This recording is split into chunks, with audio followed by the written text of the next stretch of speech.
اور خاص طور سے اپنی بچیوں کی فکر کرنا، جو ایک مہم چلی ہے، 12 میں کہہ رہا ہوں، سن بھی رہے، آپ نیٹ پر بھی دیکھ بھی رہے ہیں، جو ایک مہم چلی ہوئی ہے، پری پلان، ایک منظم نظام کے تحت ہماری بچیوں کو ایمان سے برگشتہ کیا جا رہا ہے، محبت کا جھانسا دے کر کے ان کی زندگی کو جہنم بنایا جا رہا ہے، اور کفر و شرک کے دلدل میں انہیں دھنسا دیا جاتا ہے، اور بے حیائی کے اندر ان کو مبتلا کر کے حیا کی چادر کو تار تار کر دیا جاتا ہے۔ ان کو بچانا ہماری ذمہ داری میں داخل ہے، اور آپ اس کو معمولی نہ لیں، اس کو یوں نہ سمجھیں کہ کچھ لوگ کہہ رہے ہیں 2-4 کیس ہوتے ہوں گے، ایسا نہیں ہے۔ ابھی اتوار کے دن میرے پاس ایک جوان آیا، ایک دن میں اس نے 4 بچیوں کو پکڑا اس شہر کے اندر جو غیر مسلموں کے ساتھ جا رہی، ایک دن میں ایک بندے نے 4 کو پکڑا۔ ہم کس بھول کے اندر مبتلا؟ ہم سوچتے ہیں ہماری بچی پڑھنے جا رہی ہے، ہم اگر خود لینے اور بھیجنے نہیں جا رہے ہیں تو یاد رکھنا وہ یار بازی کرنے جا رہی ہے۔ میرا جملہ آپ کو شاید سخت لگے، وہ یار بازی کرنے جاتی ہے۔ ہم اپنی بچی کے مکلف ہیں اس کے ایمان کو بچانے کے، ہم کیوں نہیں لے کے جاتے اسے؟ یا تو محفوظ طریقے سے اس کو بھیجا جائے، جو لے کے جا رہا ہے محفوظ طریقے سے بھیجا جائے، محفوظ طریقے سے لایا جائے۔ یوں ہی اس کو بھیج دینا کوئی گارنٹی نہیں کہ آپ کی بچی اسکول ہی پہنچتی ہے، کوئی گارنٹی اس کی نہیں ہے۔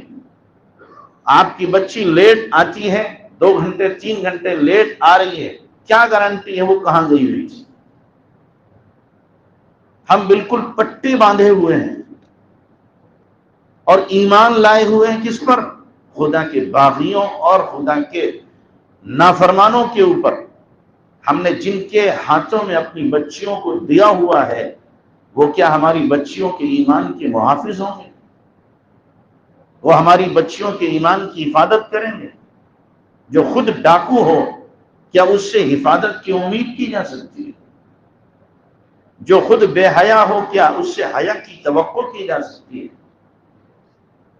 جو خود دوسروں کی عزت کو لوٹتا ہو، کیا اس سے عزت کی حفاظت کی امید کی جا سکتی ہے؟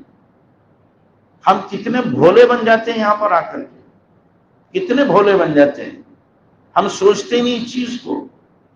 یا تو پھر یہ کہ عزت کا لبادہ اتار کے ہم نے ڈال دیا ہے، اور ایمان کو ہم نے سمجھا ہی نہیں کہ ایمان کیا ہے، اور ایمان کتنا قیمتی سرمایہ ہے، ہم اس کو سمجھتے ہی نہیں ہیں۔ اس لیے اگر کوئی بچی ہماری جاتی ہے ایمان کا سودا کر کے، ٹھیک کرے جا کر کے، ہمیں اس سے کیا لینا دینا؟ تو ہمارے شہر کے اندر 1-2 نہیں، ہزاروں کیسز ہو رہے ہیں، سینکڑوں بچیاں کفر کے دلدل میں پھنس چکی ہیں ہمارے شہر کے اندر۔ اللہ نہ کرے، اللہ نہ کرے، کیا ہم اس کا انتظار کر رہے ہیں میرے گھر میں ایسا ہو؟ ہم اس انتظار میں ہیں کہ میری بچی کے ساتھ ایسا ہو؟ اللہ کے واسطے اس سے پہلے ہمیں جاننے کی ضرورت ہے، اس سے پہلے اپنی بچی کی حفاظت کی ضرورت ہے۔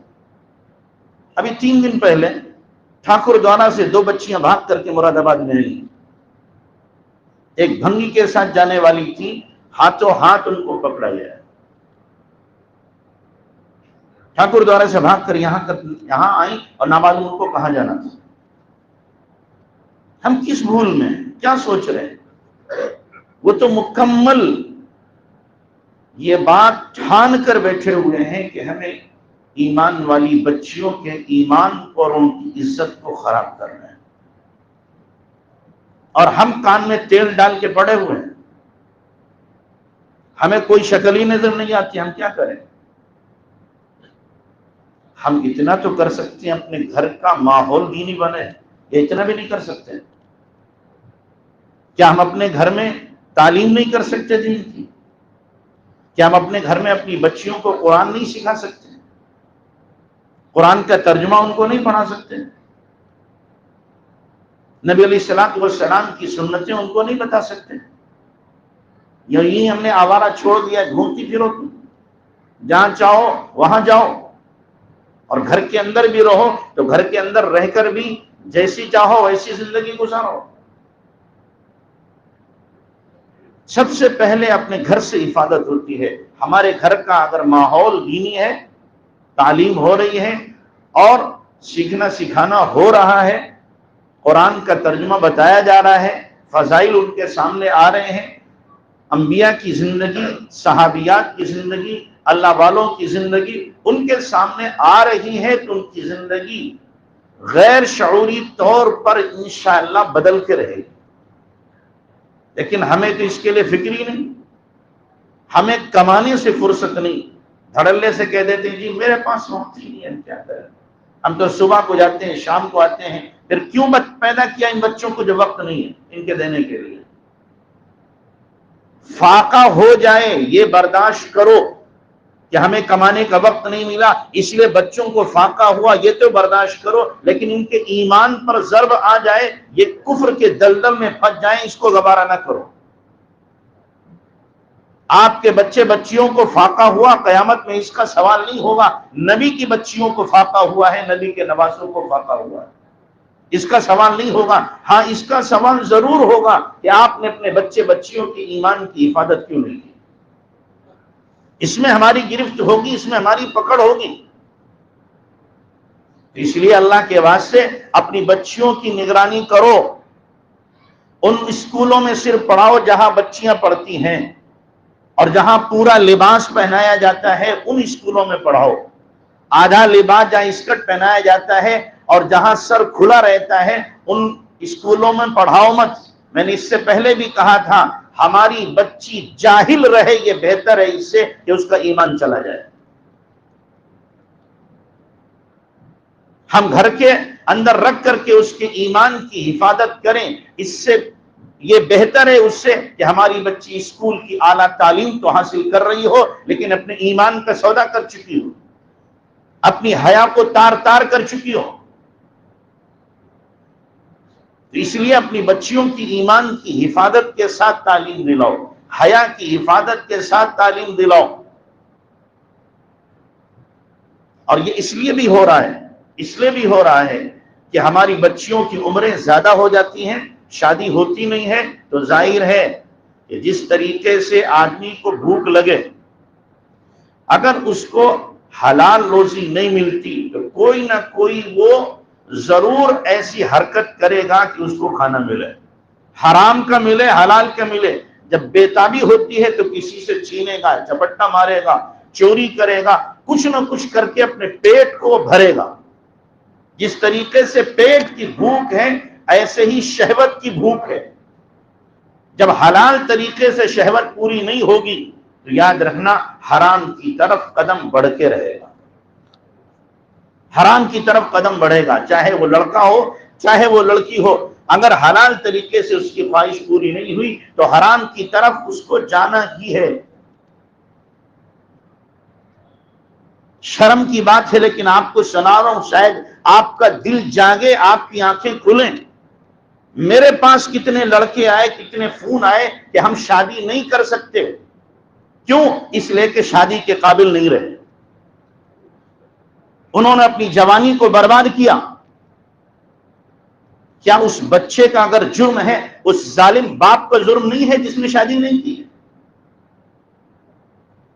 اس باپ کا جرم نہیں ہے. جوان تباہ ہو رہے ہیں، جوان بچیاں کافرہ بن رہی ہیں، اور ہم ہیں کہ شوق میں ان کو پڑھائے جا رہے ہیں، باہر بھیج رہے ہیں اور ان کی شادیاں نہیں کرتے ہیں.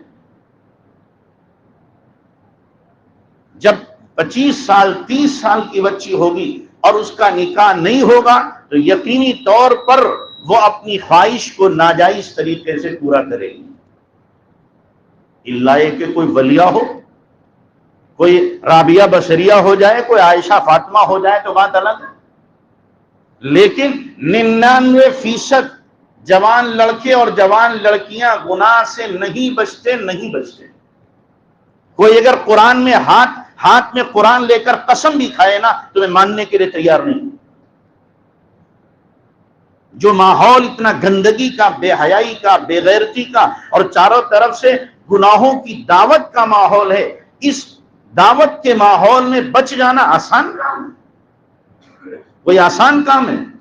ہم سوچ رہے ہیں کہ ہمارا بچہ کیا ہے، بڑا نیک، بڑا پارسا ہے، ذرا اس کے دوستوں سے معلوم کراؤ کتنا پارسا ہے، تنہائی میں کیا کیا گناہ کرتا ہے۔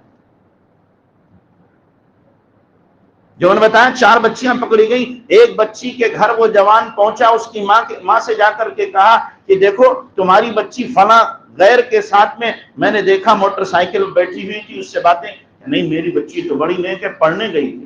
اس نے کہا اتوار کے دن کون سے پڑھنے گئی تھی؟ اتوار میں کون سا اسکول کھلتا ہے؟ تو ماننے کو تیار نہیں۔ تو اس نے فوٹو دکھایا، دیکھو تمہاری بیٹی ہے، یہ لباس پہنے ہوئے ہے۔ اب اس کو یقین ہوا ماں کو، تو چپل اٹھا کے مار رہی ہے، کیا ماننے سے کیا فائدہ؟ ماں ماننے کو تیار نہیں، اور یہ میں ماننے کو تیار نہیں کہ بیٹی کا چال چلن غلط ہو اور ماں کو پتہ نہ چلے۔ سمجھدار ماں اپنی بیٹی کی نقل و حرکت سے، اٹھنے بیٹھنے سے، چلنے پھرنے سے اور پہننے اوڑھنے سے پتہ لگا لیتی ہے کہ کہاں جا رہی ہے۔ وہ پردہ ڈالتی رہے وہ الگ بات ہے، لیکن ماں کو پتا ہوتا ہے، ماں ان حرکتوں کو جانتی ہے، لیکن پھر بھی کیا ہے، وہ دباتی ہے ان کو۔ اس لیے میرے بھائیوں، اللہ کے واسطے جاگو، اپنی بچیوں کی بھی حفاظت کرو، دوسروں کی بچیوں کی بھی حفاظت کے لیے بہت پینی نظر رکھو، کڑی نظر رکھو، اس لیے کہ دوسروں کی جو بچیاں ہیں وہ بھی ہماری بچیاں ہیں، وہ ایمان والی ہیں، وہ بھی نبی کا کلمہ پڑھنے والی ہیں، وہ بھی خدیجہ فاطمہ انہی کی ماننے والی ہیں۔ وہ اگر برگشتہ ہو رہی ہیں، ایمان سے اگر پھر رہی ہیں، تو ہم سے بھی سوال ہوگا، ہم کچھ کر سکتے تھے کیوں نہیں کیا؟ کوئی قدم اٹھا سکتے تھے کیوں نہیں قدم اٹھایا ہم نے؟ ہم راہ راست پر لانے کی کوئی شکل کر سکتے تھے، ہم نے کوئی شکل کیوں نہیں اختیار کی؟ ہم کیوں خاموش بیٹھے رہے؟ ہم ہاتھ پر ہاتھ کیوں دھرے رہے؟ کیوں زبان نہیں کھولی ہم نے؟ کوئی نظام ہم نے کیوں نہیں بنایا؟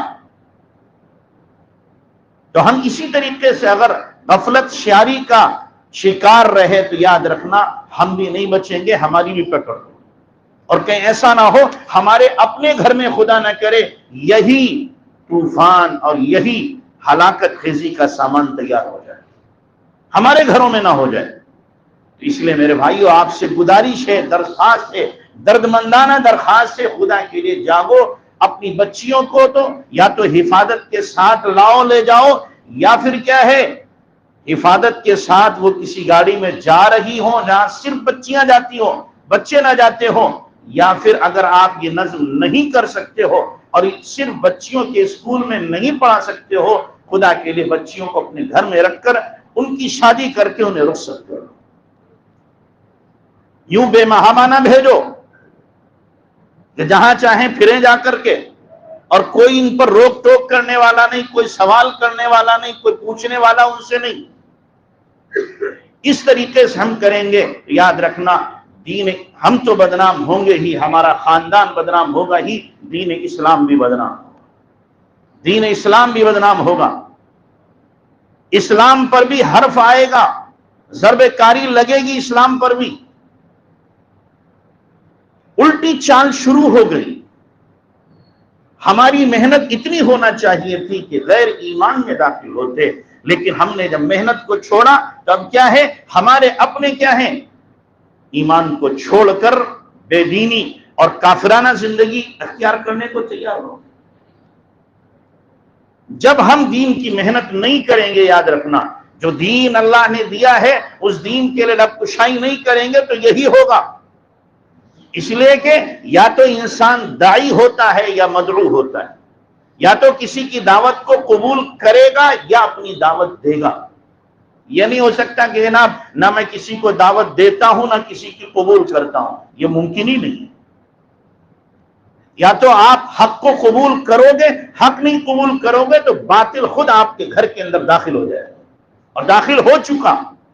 ہمارے گھر کے ایک ایک بیڈ روم میں باطل داخل ہو چکا ہے، اور باطل کی پلاننگ اور اس کی اسکیم ہمارے گھروں تک پہنچ چکی ہے، اور ہمیں اس کا احساس نہیں ہے کہ کیا ہو رہا ہے۔ ہم جاگے ہوئے نہیں ہیں، دل بھی مردہ ہے، ضمیر بھی ہمارا مردہ ہو گیا ہے۔ اپنے ضمیر کو جگاؤ، اس کو جھنجھوڑو اپنے ضمیر کو۔ کب جاگے گا ہمارا ضمیر؟ کب ہم زندہ ہوں گے؟ مردہ قوم ہے وہ جو اپنے ایمان کی حفاظت نہ کر سکے۔ جو اپنے دین کی حفاظت نہ کر سکے، جو اپنے بچوں کی حفاظت نہ کر سکے، اس مردنی سے نکلنے کی ضرورت ہے۔ اپنے آپ کو نکالو خدا کے واسطے، بچاؤ اپنی بچیوں کو، اپنے خاندان والوں کو، اپنے شہر والوں کو، اور اللہ ہمت دے، وسعت دے تو نیت کرو اپنے پورے ملک کو بچانے کی، ملک کی بچیوں کے ایمان کو بچانے کی حفاظت کرو۔ اللہ ہم سب کو عمل کی توفیق عطا فرمائے۔